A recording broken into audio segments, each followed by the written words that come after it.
it's Wednesday. It's time for another Business Analysis Live. My name is Susan Moore. I'm the Community Engagement Manager at the International Institute of Business Analysis. Today, what's a solutions architect? It seems like there are so many kinds of architects in the world, in our organizations. Maybe you've heard this title before.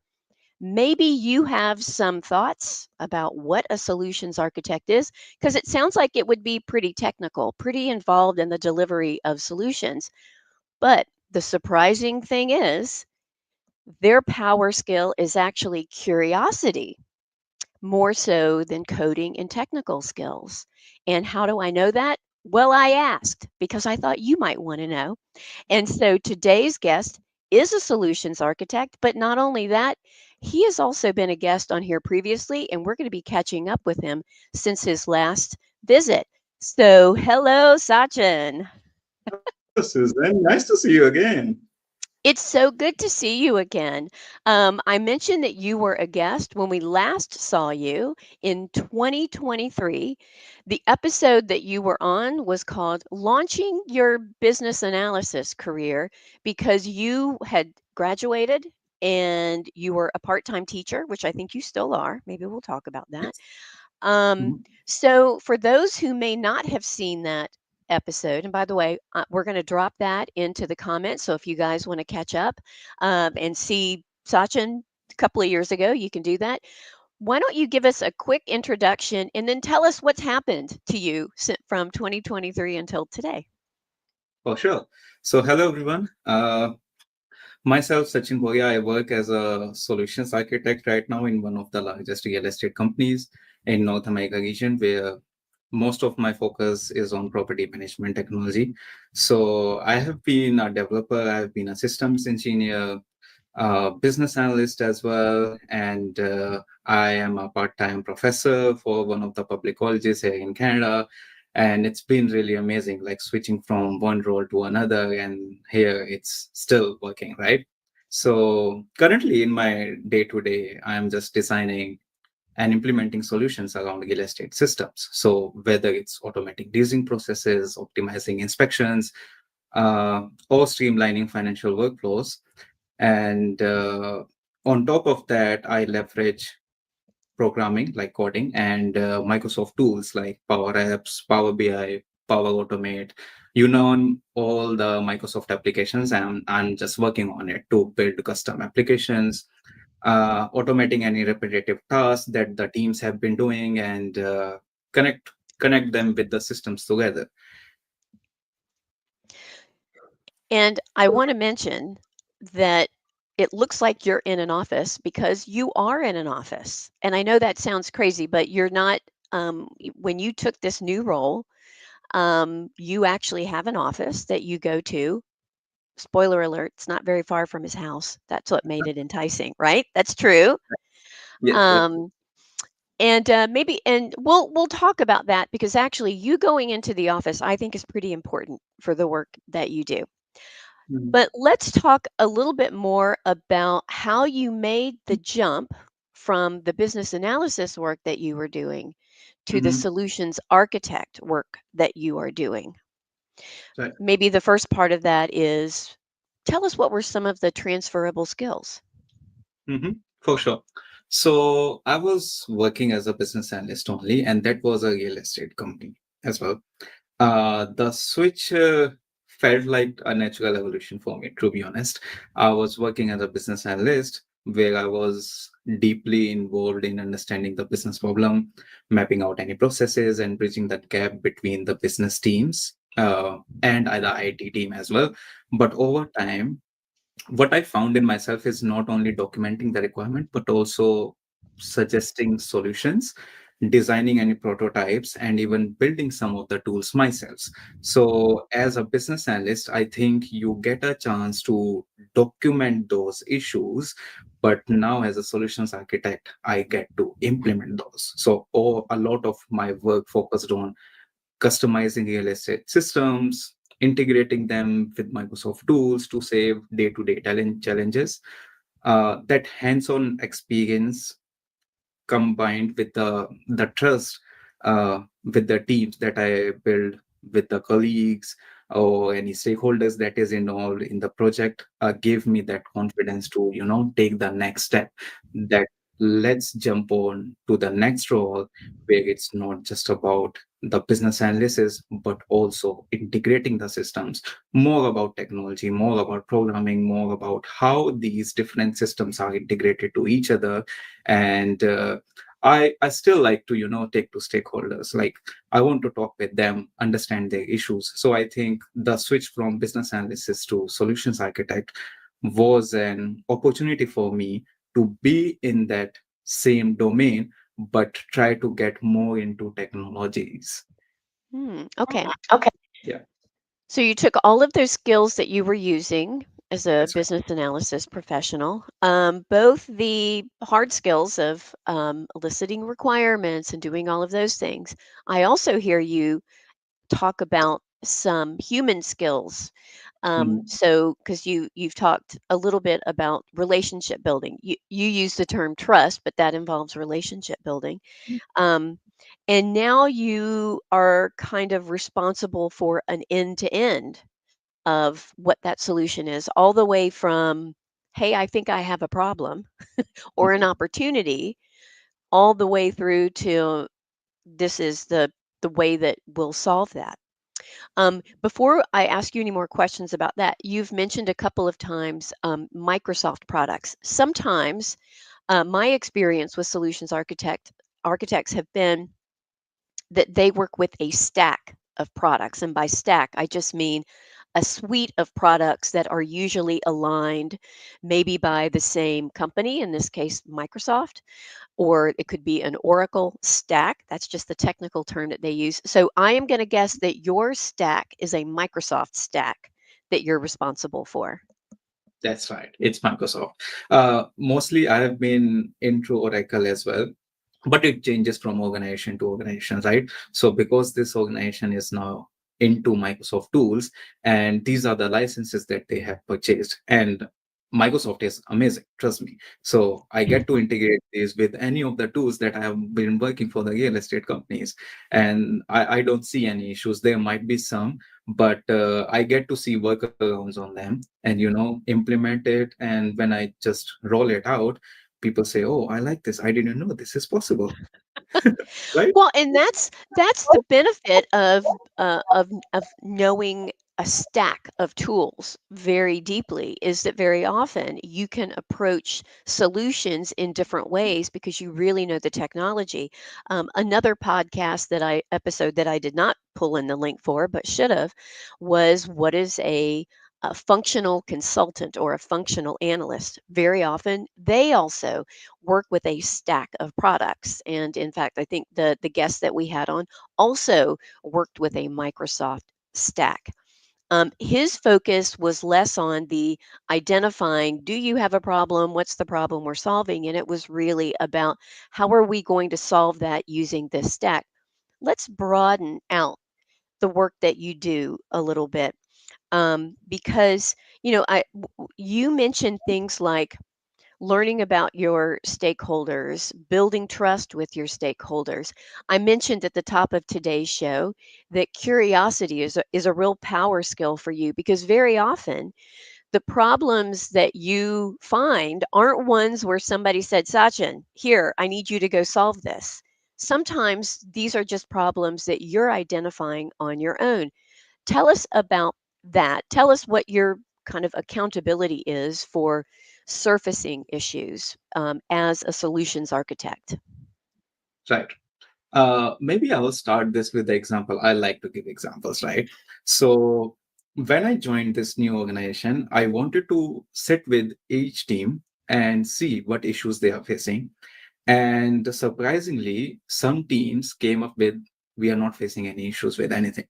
But when I learned about their processes, as an example, this is a real estate organization, right? So we have maintenance technicians who goes into the buildings, try to fix anything. It could be plumbing issues, it could be carpenters, paintings, It could be furniture, anything related to the real estate, right? So I think in the past, what they were doing is, let's see if they want to get access to any unit, they had to go into the maintenance request, also open some of the spreadsheets where get to see the access codes for that building, for that unit, for the rooms, for the mailboxes. Everything was in some separate spreadsheets, and it takes them about 10 to 15 minutes to complete one maintenance request just to access and see what the issue is.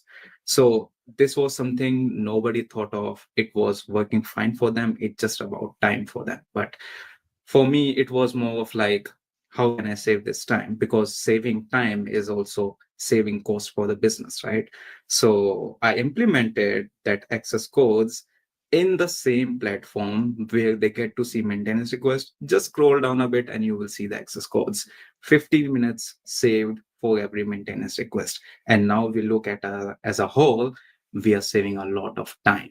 And when they get to see this, they're like, oh, this is amazing. Like spreadsheets, what's that? We don't need it, right? So these are some amazing examples where we just don't have to understand the issue, but try to see how we can optimize it in the best way for the better of the business. And that's what I do here. Yeah, I like that. Optimizing for the better of the business. I'm writing that down. Yeah, That sounds like the mantra of a solutions architect.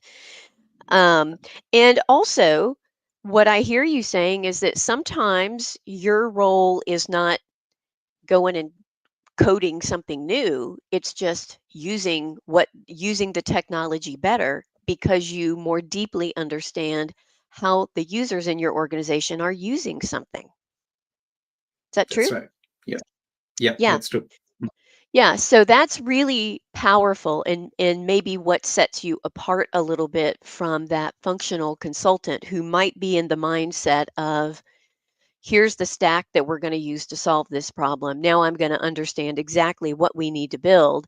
You are thinking a little more upfront of let me work with you to understand where you have questions or problems or opportunities. Let's see what you're doing today with that particular stack and let's see if we can't help you to use it better. Right. Pretty powerful because I tell you, that's all you are also saving your company money, not just in the savings of time of those users, but you are not investing more time in a solution that doesn't solve their problem, right? Yes, yes, that's right. Yeah. Yeah. So today, I just want to remind our guests we're learning about what is a solutions architect from a solutions architect. So this is your opportunity. We're live, and it's your opportunity to ask questions. We're going to take some questions in just a little bit. What do you want to know about a solutions architect? You've got Sachin here. He's not only a solutions architect, but the thing that I also like is that you bring this education background. So you actually can help people to understand. You know how to train people in a sense. So we want to tap into that. Let's go back to something that you were talking about, trust and building relationships, because I think this is really critical for the work that we do. And I mentioned that you're in an office, and I said, I think that's actually a really important thing Mhm. because you could be hybrid, you could work from your home, but you have chosen to work in an office because you get to talk to people and meet the people that you work with. Tell us a little bit about why you think that's important to learn new, meet new people and talk to them in person. For sure. Uh, I would say, especially when you are in person, you get to see some interpersonal skills from these different teams, right? Once you get to say this, you know, okay, how to treat this person when you are working with him, right? You get to see, okay, how they treat other individuals and how you should treat them. And it's one of my, like, this company's founder says, you treat the person as you want to be treated, right? So we try to, talk about things that we cannot talk in our job times, right? Especially when you are having lunch, right? So you get to sit with those teams. Maybe those are the individuals you have never worked with, but you get to see how they work, right? There are some things that you get to know from them, that this is something I know this is happening. This is an event that is happening in the nearby area, and this is how we plan. We get to involve stakeholders in some of the things that are not any projects, not the task, but just a time together, so that we get to know each other. And when you are working on project, you don't feel like this is a stranger, this is just one of our friend.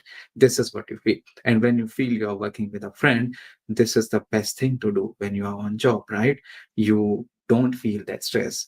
You just say what you have inside, throw it out. This is what I feel. And they give you suggestions, the feedbacks they have in their mind, right? And Yeah, openly, no, filters applied to it, just saying it because you are just my friend. that's right. Yeah. Yeah. I love all of that you have just said. So let's dig into that a little bit again, because I think this is secret sauce of what a solutions architect can bring into their work. Um, Learning how to work with people, learning how they work with others, and also getting cues from how they want to be worked with is really important. That is like stakeholder analysis in real time. And even if you're just doing it in the break room, over a cup of coffee, out in the parking lot, on your walk into the office, you are starting to, even if this is not a person that you are actively working on a project with, you get to know something about them so that at the point where maybe you do work with them, you already have built a little bit of a relationship. I love that phrase you used. You don't feel like they're a stranger, right? Because we might tend to be not quite ourselves. If we are talking with someone that we feel we don't know or that we feel is a stranger, where if I have had these informal conversations with you, I now have the opportunity to be a little more honest in the conversation that I'm having because I've built up a little bit of collateral, a little, we've already got something that we can base that conversation on. So I think that's really important. But I think the other thing that you mentioned that's really important is often you will get, I wrote down intel in passing, right? So maybe you are, walking to the break room together, and sometimes you might learn of something that's going on in the organization that you think, "Oh, well, that's very interesting. Maybe I'll ask some more questions about that, or I'll just kind of save that piece of knowledge for a little bit later." That can be powerful for the work that you're doing. I agree. I agree. These conversation gets to tell you the things they don't tell in any meetings, right? So important. You can Yeah. be the person that is the only one to hear that. That's so important. That's right. That's right. Yeah. I agree. So I love that. I know, I'm looking, by the way, our audience has a lot of questions today. Um, but some of their questions are on the development skills, but what I'm hearing you say is dig in to those people skills, human skills, power skills. There's a bunch of different words. I am beyond the era of calling them soft skills because they are not easy or optional in our work. But this is really important what you're talking about right now.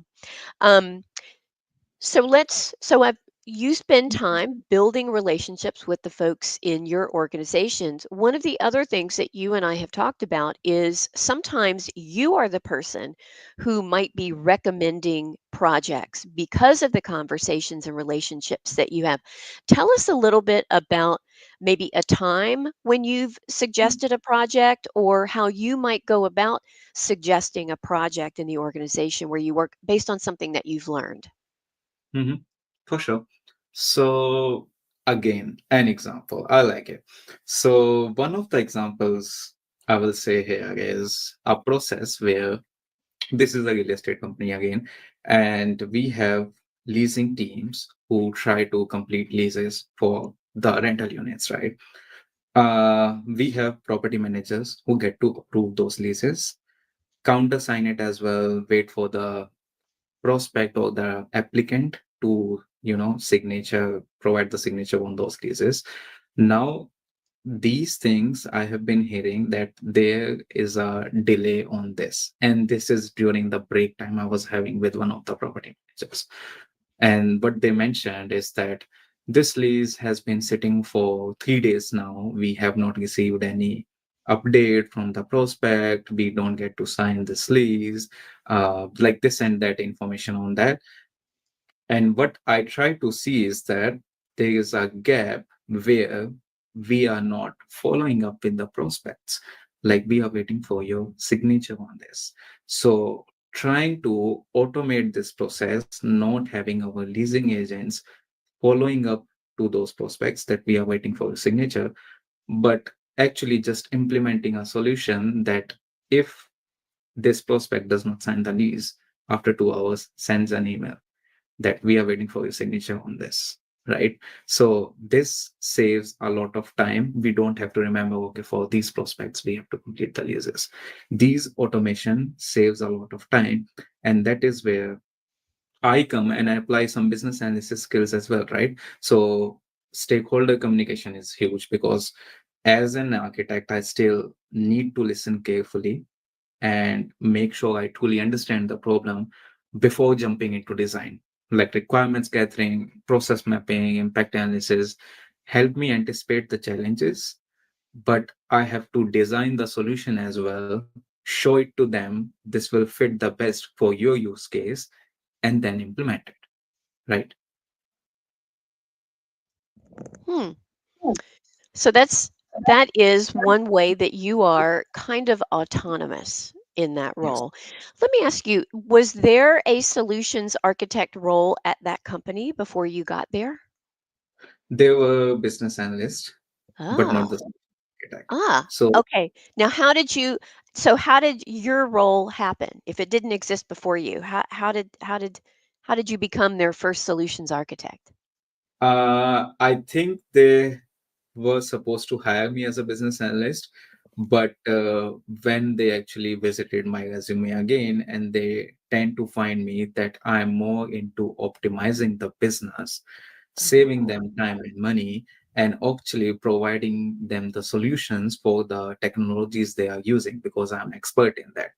And it's them who came up with this solutions architect role, that this is what fits the best, what we need and what you will bring to our organization. This was never requested by me, for to be honest, but it's just what aligned to me as a person and what they needed from the business perspective. that's pretty powerful. That's right. That they came up with a role just for you based on the strength of your resume and experience. You probably could give a master class in how to create resumes that do that, by the way. Yes, And there's probably somebody that we have in common who might have helped you along the way. that's right. So let's let the audience know. So I graduated back in 2022. When I applied for multiple jobs, I was not hearing much from those organizations. I think I applied more than 200 jobs at that time. And I reached out to Scott, who was the IIB attractor, and we are still in touch with him. He's been great. Now he's YouTubing these days. So he actually helped me come on a call and showed me what tweaks I can make on my resume so that the organization will see me as a, this guy got a spark from other individuals. And next day, with that resume, I applied 10 jobs and got selected in three. See the difference? Like 200, nothing, and 10, three. This is a big. That's pretty amazing. So Scott Bennett for the win. Um, And for those who may have started watching this podcast after after he left, Scott Bennett was the former co-host. He's off a professional YouTuber these days, doing well. But that kind of experience, and it's not just, I am betting that his suggestions were not just a list of responsibilities, but actually achievements, to focus more on the achievements that illustrate exactly what you have to bring. So that's pretty powerful. Yeah. Do you share those tips in the classes that you teach? For sure. I have 14 weeks of classes, and the very last week is supposed to be the final exam for my students.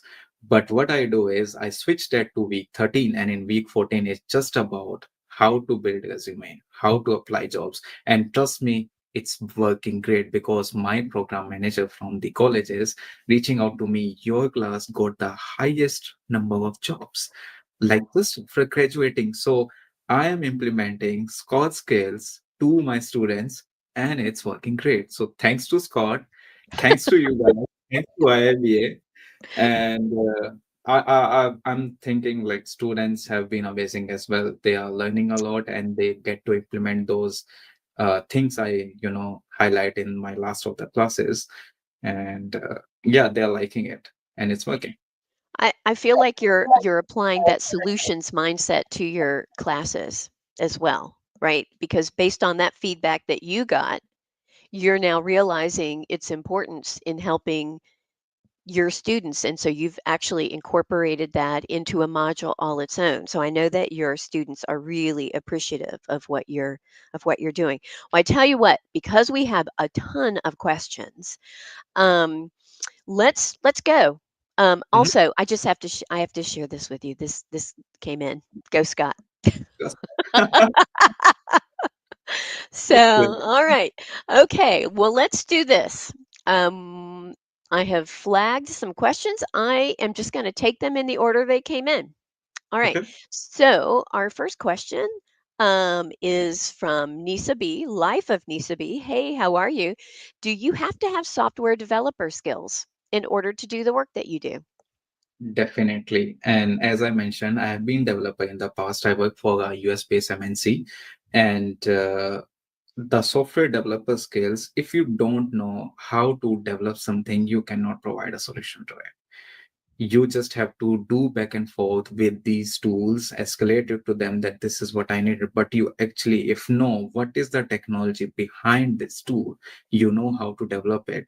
You can just do it yourself, or you can actually suggest them that this is what we need. This is how you guys are going to implement it, and just provide it to me. I will roll this out in a future update that I see as a solution for my organization. So definitely we need this, not just the software developer skills, but also hands-on experience with the tools that the organization is using.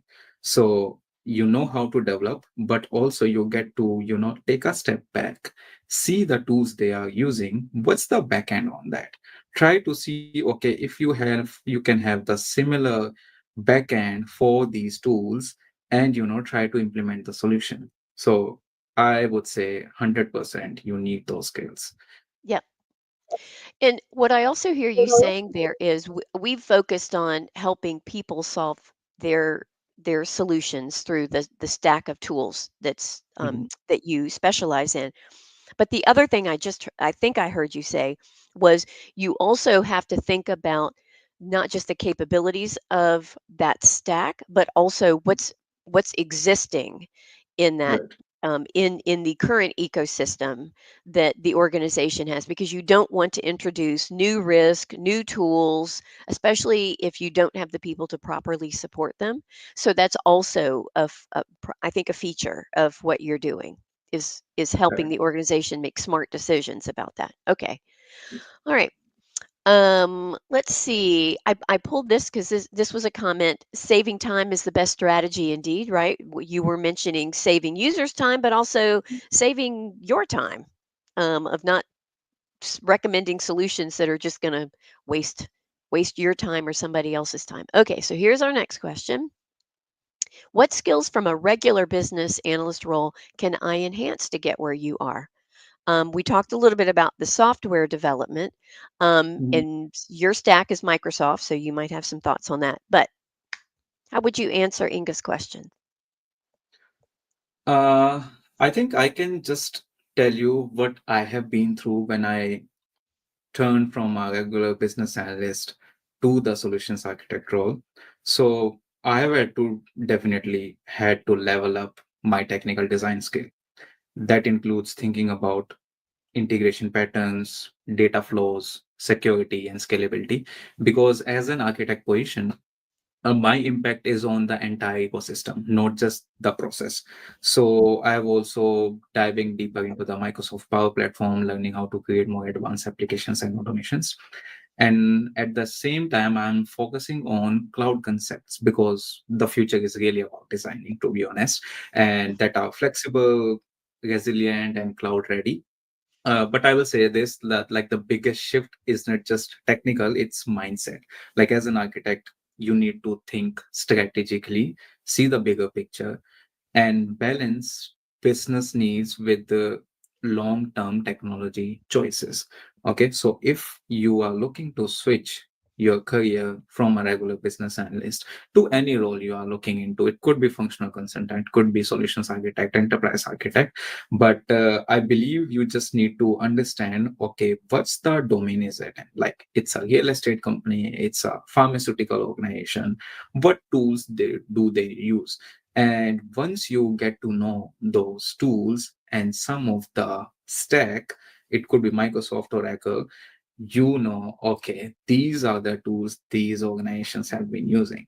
I know how to use this in the best way. Let's get into it. Let's reach out to these organizations and see, okay, the skills you need, I have it listed here.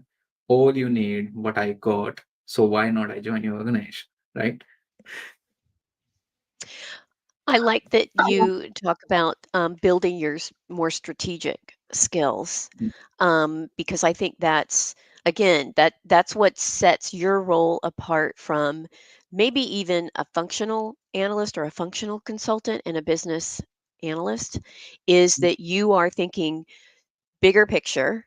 What's going on in the organization? Where are we headed in the next couple of years? What is the tech stack that we have and the capabilities that it's going to provide us in the next few years? Um, but I l- and so being strategic is often thinking well outside the bounds of exactly the problem to solve. And I think the other thing that you've demonstrated even in the stories that you've told today is you have to have a bit of initiative. You need to be able to work autonomously because often you aren't going to be told go solve this problem. You are probably going to be hearing about it or seeing it, even if it's um, something that you're hearing just anecdotally, or you kind of know that there's this issue that you're going to dive into. So the mindset is important, but also just some personal traits like being motivated, being self-driven, being able to work autonomously, being curious is also another part, and willing to explore is, I think, also what I'm hearing. So, all right, Mhm. thanks for that question. And you know what? And I want to ask you one more question about those technical skills. Do you have any certifications, and do you think certifications help in this role? It does. So I'll go back into 2022 now. I did the ECBA certification for my MBA. So it's NT Certificate in Business Analysis. And when I actually reached out to Scott back in the story that my resume is not working, the one thing he recommended is that the badges I have achieved from the certifications, it could be IIBA, ECBA certified. It could be Microsoft Certified Data Analyst, Certified Scrum Master. Why don't you put these badges on your resume? Because this really makes a difference, showing individuals from the organization that you got something that others don't have, right? So once they see your resume, they see the badges, okay, this guy got something. And this is where certifications help. Like you get approval from the bigger organization that this guy actually know this technology. So I would say that really makes a difference. And people who are looking at me, try to get some certifications from IIB as well. Those are really amazing. Not easy to pass, but definitely if you do your best, you're gonna have it, and that makes a difference in your career. Yeah, and so the certifications I think help to show that you've made a commitment to Mhm. that learning, that you've actually completed that learning, but also they can be important keywords on Right. resumes or LinkedIn that set you apart. So that's okay. So you heard it here. Certifications can help in multiple ways for Mhm. you to get that role. Okay, so let's see. How about this question from a LinkedIn user? So this sounds like a bridging role between business problem and technical solution. How do you balance the two? It's great to be end to end, but is there a point where you hand this off to somebody else so you can move on to other projects? Very often, the architects I've worked with, they do take it to a certain point and then hand it off. Do you do Mm. that? And if not, why? Definitely, I do that, and this is one of the projects I have been working in. So we have three different tools, and they have different functionalities. Now, those are mostly related to the accounting team. Okay, we want to understand what's the flow that they are looking to implement between these three different tools. And once I get that process flow, I can implement it from the technology perspective. So before I even get started with implementing these technologies, I need what they are looking to have, what's the current state, and what's the future state they are looking into. So even in the beginning, I have to depend on some teams to get the requirements actually. And once I have it, then actually I can look into what the solution I can provide to them. And sometime in the when I'm working on the project in the middle, I have to reach out to some individuals. Okay, what's the best way to get this detail? What's the best process or the tool I can use here so that I won't hurt anyone in a way, right? Uh, That's true. yes, Yes. Only for we need good. to. Yes, yes. I like we need to see implementing a solution should not go in a bad way. It should be always positive because if you implement it in a bad way, you are just going back and taking the organization a step back. So I have to, sometimes pass it to other teams to get some of the details that I actually require to implement the project. So that is definitely needed, and that is where I implement my interpersonal skills, right? The break times I have spent with them, and I don't need to schedule a call with them. Just go onto their desk or maybe have a coffee chat and just say, okay, this is something I require. And to be honest, this works the best way. If you try to get it formally done, they might come up with, okay, I will send it to you once I have time. But when you get to know that person individually, they just say, okay, this is the best guy I know. Here you go. This is the requirement. And just, yeah, let me know if anything. So, this personal touch you need with the people that you are working with. Yeah. Yeah.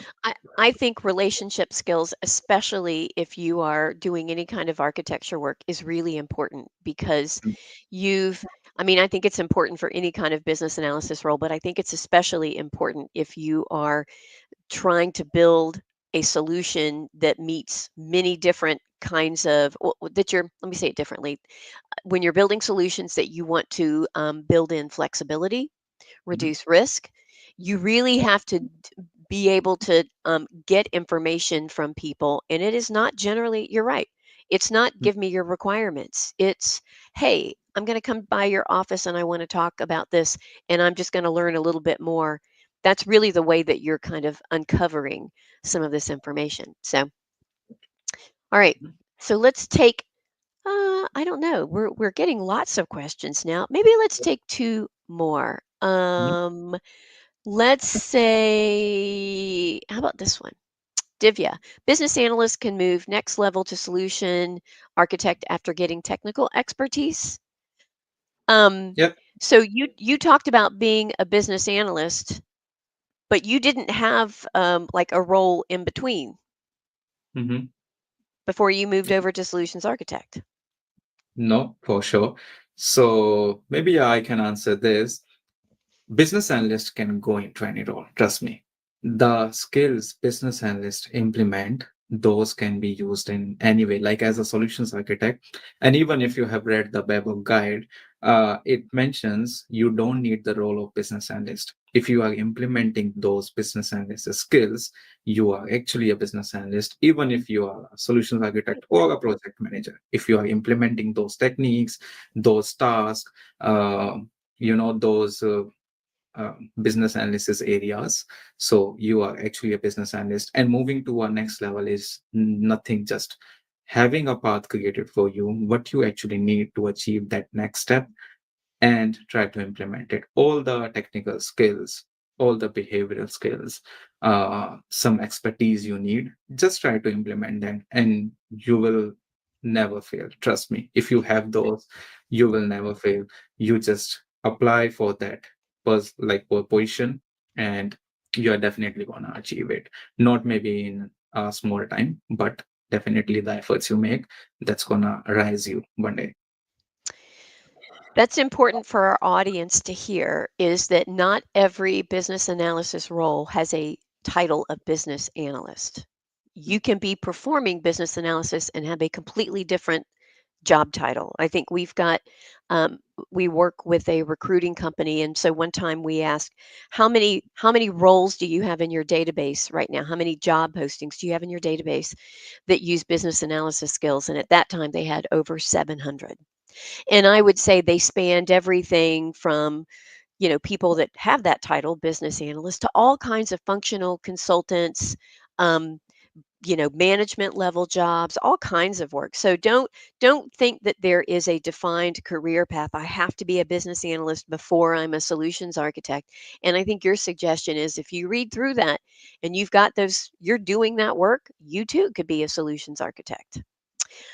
I am going to ask you one more question, and this one I think is kind of interesting. Could the solutions architect be strong in the functional part and maybe lower in the technology part? Um, I think I'm I think I'm interpreting this correctly. Yeah, I understood it. Maybe I can answer. Yeah. So, solution architect can be into the functional part with low profile in technology, but it depends with the organization what they are looking for. So we have some solutions architect role in different organization where do where you don't even need any technology skill. What you actually need is the professional experience of how this domain works. You know how to implement solutions in process ways as well. So that's where you get to reach out to these different teams and say, okay, this is what I see that the process has a flow, and this is what I see as a solutions through this process. So you don't actually need any technical solution implemented on that issue, but just a improvement in process. And that's where solutions architect come. Now mostly solutions architect are into technical, uh, but I am saying that there could be some organization where you can work as a functional architect, but it's just about what those organizations are looking for, right?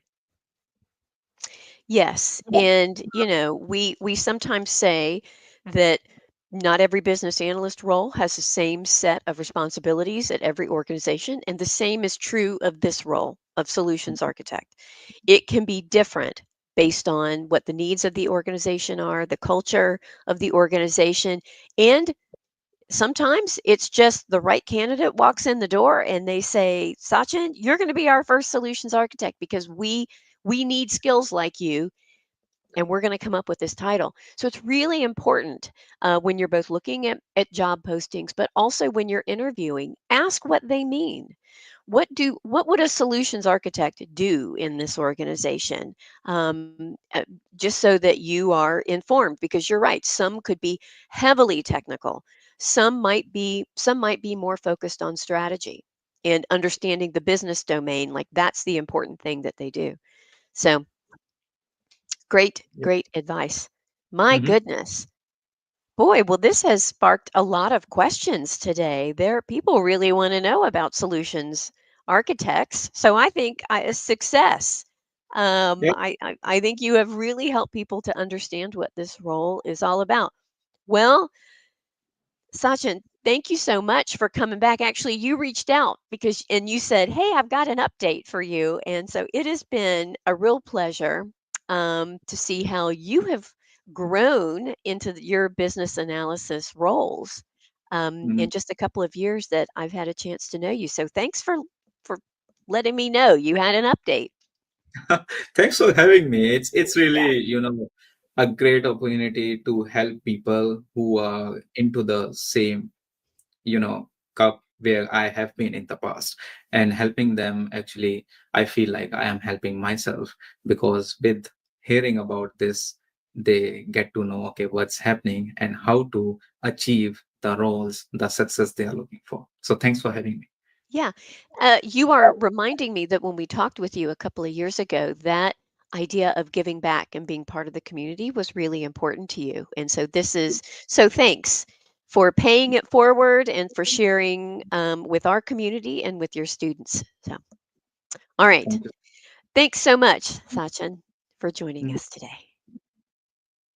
All right. And that is it. Well, I hope you guys have learned a little bit more about what solutions architects do. And hey, if you're loving what you hear from Sachin, go connect with him on LinkedIn. As you can tell, he loves helping the community and sharing more about his story.